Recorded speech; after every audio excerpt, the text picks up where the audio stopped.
حضرت بایزید بستامی رحمۃ اللہ تعالی علیہ، آپ کی بارگاہ میں ایک شخص حاضر ہوا، عرض کرتا ہے ہمارے شہر میں بارش نہیں ہو رہی، آپ اللہ کے ولی ہیں، آپ دعا فرمائیں بارش ہو جائے۔ بایزید بستامی رحمۃ اللہ تعالی علیہ پر رقت طاری ہو گئی، رونے لگے، رو کے کہتے ہیں جس شہر میں گنہگار نافرمان ہو اس شہر میں اللہ کی رحمت کی بارش نہیں برستی، میں گنہگار ہوں، میری وجہ سے بارش نہیں ہو رہی، میں شہر چھوڑ کے چلا جاؤں گا، بارش ہو جائے گی۔ حضرت بایزید بستامی رحمۃ اللہ تعالی علیہ کے لبوں سے یہ جملے نکلے، یہ کلمات صادر ہوئے، تیری دعا نہ اثر سے کبھی ملول ہوئی، ادھر زبان سے نکلی ادھر قبول ہوئی۔ یہ جملہ نکلنا تھا۔ ادھر بایزید بستامی رحمۃ اللہ تعالی علیہ شہر سے باہر جاتے ہیں، اللہ کو یہی بات پسند آ گئی، وہ باہر جاتے ہیں، بارش کی برسات شروع ہو جاتی ہے۔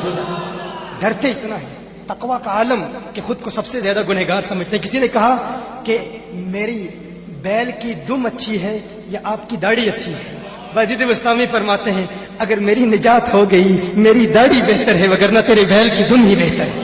یہ خوف ہے، یہ ڈر ہے۔ ایک مرتبہ بایزید بستامی رحمۃ اللہ تعالی علیہ کا گزر ایک گلی سے ہو رہا ہے، کسی نے اوپر سے کچرا پھینک دیا، مٹی پھینک دی غلطی سے۔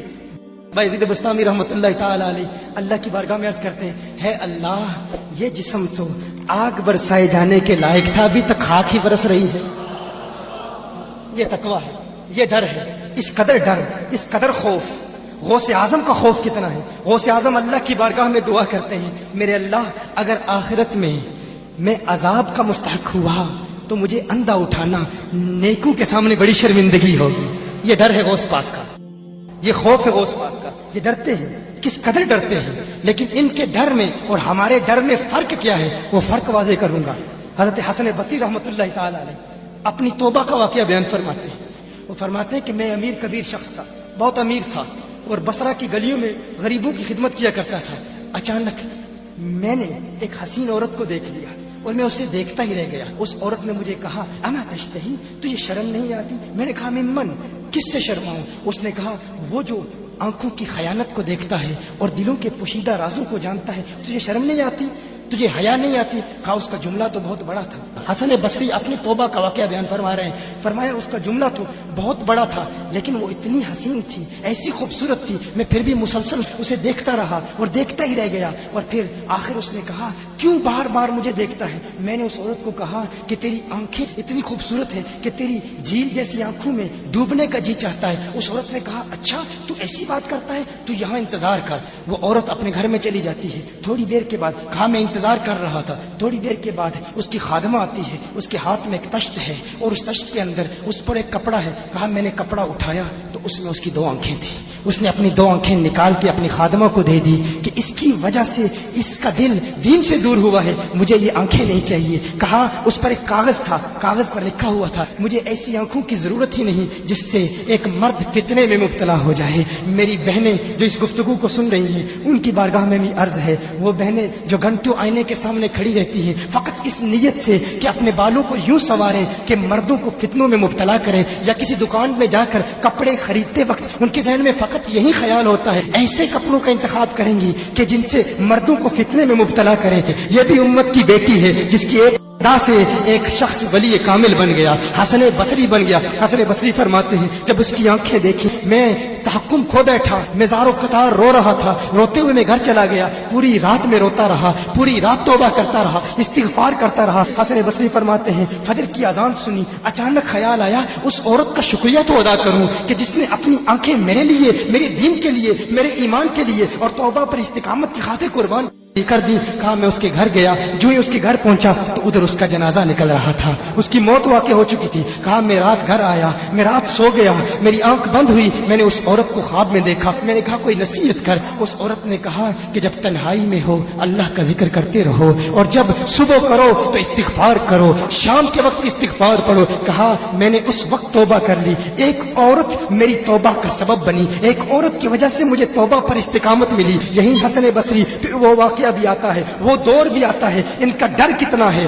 ان کا تقویٰ کتنا ہے، پرہیزگاری کتنی ہے۔ یہی حسن بصری ایک دن ایک شخص نے حسن بصری رضی اللہ تعالی عنہ سے کہا ہے حسن بصری کیا آپ جانتے ہیں کہ جہنم سے جو شخص سب سے آخر میں جہنم سے نکالا جائے گا اور پھر یا حنانو یا منانو پڑھتا ہوا جہنم سے باہر نکلے گا؟ حسن بصری فرماتے ہیں کاش میں وہ شخص ہوتا، کاش میں وہ شخص ہوتا۔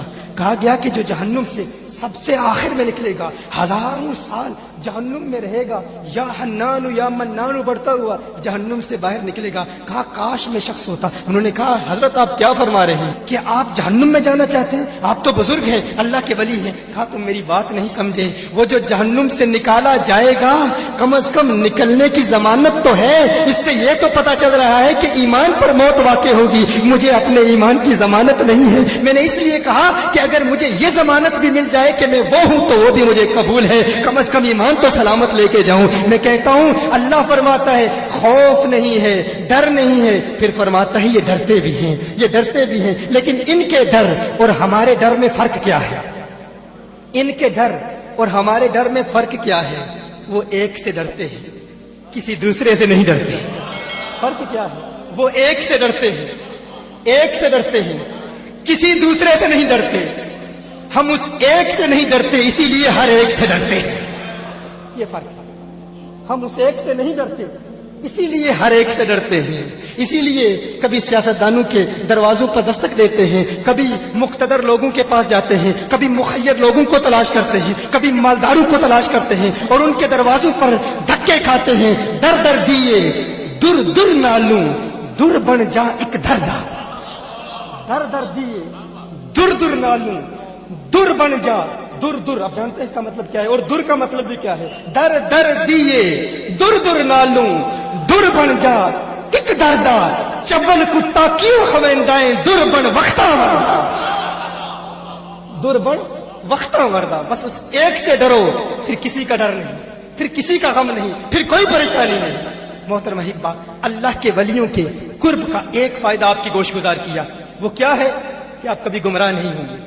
کوئی شخص اسلام کو دہشت گردی کا دین نہیں کہے گا اگر ہم تمام کو اولیاء اللہ کی بارگاہ میں زانو تلمس طے کرنے پر مجبور کر دیں، یہ ارادہ کریں ہم دین کا کام کریں گے۔ یونیورسٹیز میں، کالجز میں جتنے بھی نوجوان آئے ہوئے ہیں، آؤ ارادہ کرو، اگر اسلام کو اس کے عروج رفتہ سے دوبارہ آشنا کرانا چاہتے ہو تو آؤ اپنا کھویا ہوا وقار ایک مرتبہ پھر حاصل کرنے کے لیے ہم یہ ارادہ کریں کہ ہم لوگوں کو عوارف المعارف پڑھائیں گے، کشف المحجوب پڑھائیں گے۔